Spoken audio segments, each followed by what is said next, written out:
Assalamualaikum warahmatullahi wabarakatuh. Perkenalkan, nama Ana Fadila Zikri Ilahi dengan nomor NIM 2514020095 dari kelas PBAC. Ana akan menjelaskan materi yaitu ada 4. Assalamualaikum warahmatullahi wabarakatuh. Perkenalkan, nama Ana Fadila Zikri Ilahi dengan nomor NIM 2514020095 dari kelas PBAC. Ana akan menjelaskan ada 4 materi. Yang pertama, taksimul kalimah. Yang kedua, jumlah ismiyah. Yang ketiga, jumlah fi'liyah. Yang keempat, isim dhamir. Yang pertama kita masuk dengan taksimul kalimah. Taksimul kalimah yang artinya yaitu pembagian kalimah. Dalam bahasa Arab, kalimat terbagi 3. Yang pertama yaitu isim, fi'il, dan huruf. Pertama, kita harus membahas tentang isim. Isim adalah kata benda atau kata yang merujuk pada nama orang, hewan, tumbuhan, benda mati, tempat, waktu, makna yang tidak terikat dengan waktu. Bagaimana cara kita menentukannya isim?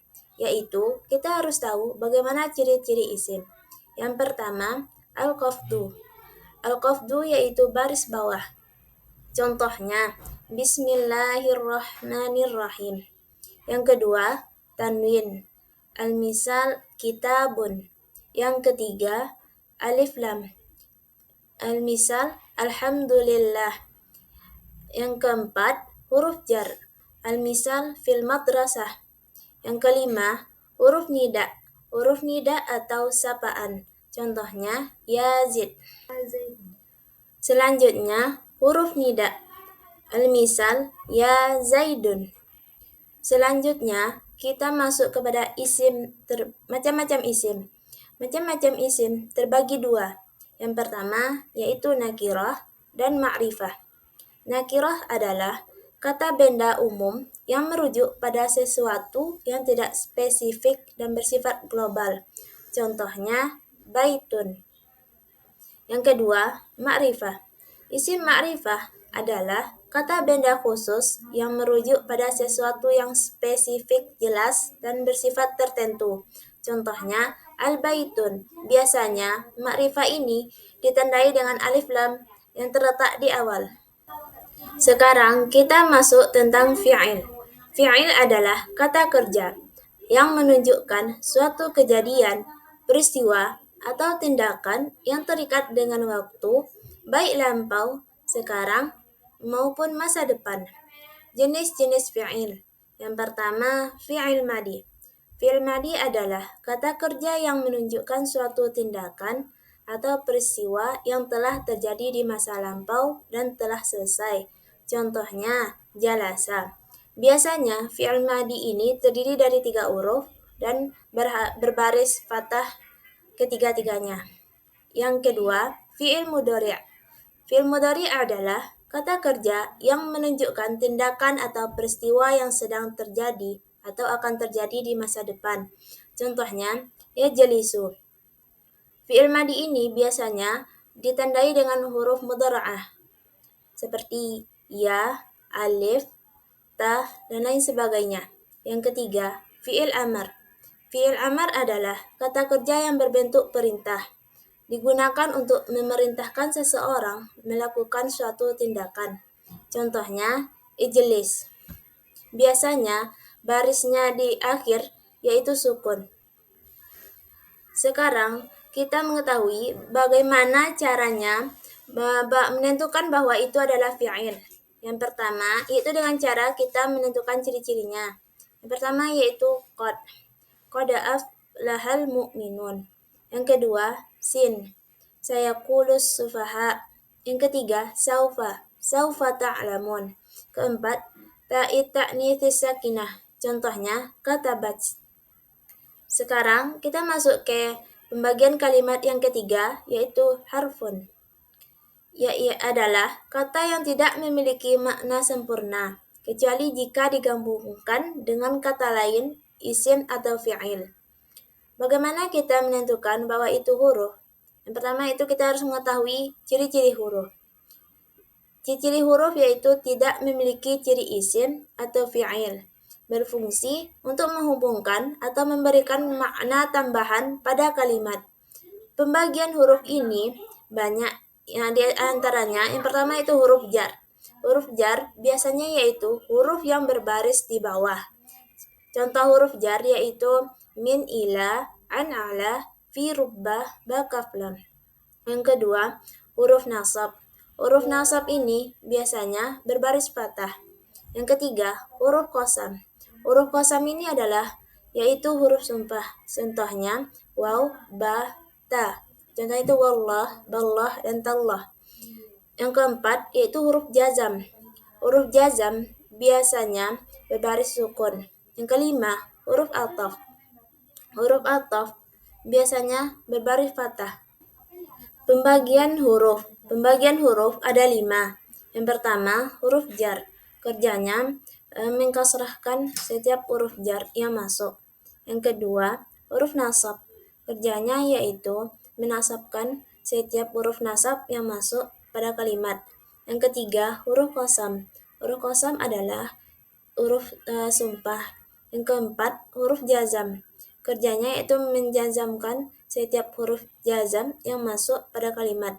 Yang kelima, huruf ataf. Huruf ataf yaitu kata hubung. Sekarang kita masuk pada jumlah ismiyah. Jumlah ismiyah dalam bahasa Arab yang diawali dengan kata benda isim, yang terdiri dari mubtada atau subjek dan kabar atau predikat yang saling melengkapi maknanya. Contohnya adalah Zaidun nasyitun.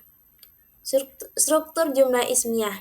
Yang pertama yaitu mubtada, merupakan subjek kalimat yang biasanya berada di awal dan berupa kata benda atau isim. Mubtada biasanya berupa subjek. Yang kedua, khobar adalah predikat atau keterangan yang melengkapi mubtada dan biasanya berupa kata sifat, kata benda, atau frasa. Kabar biasanya menjelaskan mubtada. Kabar juga fungsinya sebagai predikat. Materi selanjutnya yaitu jumlah fi'liyah.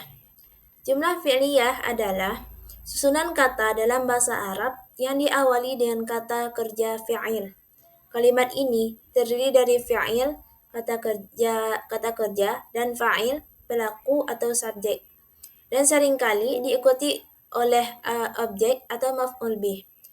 Contohnya yaitu Zahaba Muhammadun ilal madrasah. Ciri-ciri utama jumlah fi'liyah. Yang pertama yaitu dimulai dengan fi'il. Yang kedua, kesesuaian gender. Bentuk fi'il harus sesuai dengan jenis kelamin fa'il atau subjek. Jika subjeknya laki-laki atau muzakkar, maka fi'ilnya juga harus dalam bentuk laki-laki. Begitu juga dengan perempuan atau mu'annas. Terikat dengan waktu. Fi'il dalam jumlah fi'liyah menunjukkan waktu kejadian, baik itu lampau, sekarang, atau masa depan. Polanya harus ada fi'il, fa'il, atau maf'ul bih. Materi terakhir yaitu isim domir. Isim domir adalah kata ganti dalam bahasa Arab yang fungsinya menggantikan isim atau kata benda untuk menghindari pengulangan. Macam-macam domir. Yang pertama domir munfasil. Pengertian domir munfasil adalah kata ganti yang penulisannya terpisah dan tidak bisa disambung dengan kata lain. Fungsinya berfungsi sebagai subjek atau mubtada, fa'il atau naibul fa'il, dan biasanya diletakkan di awal kalimat. Contohnya, huwa talibun, dia laki-laki adalah seorang pelajar. Ana uhibbuka, aku mencintaimu. Iyyaka na'budu, hanya kepadamu kami menyembah. Itu adalah domirnya yang munfasil. Selanjutnya yaitu domir muttasil.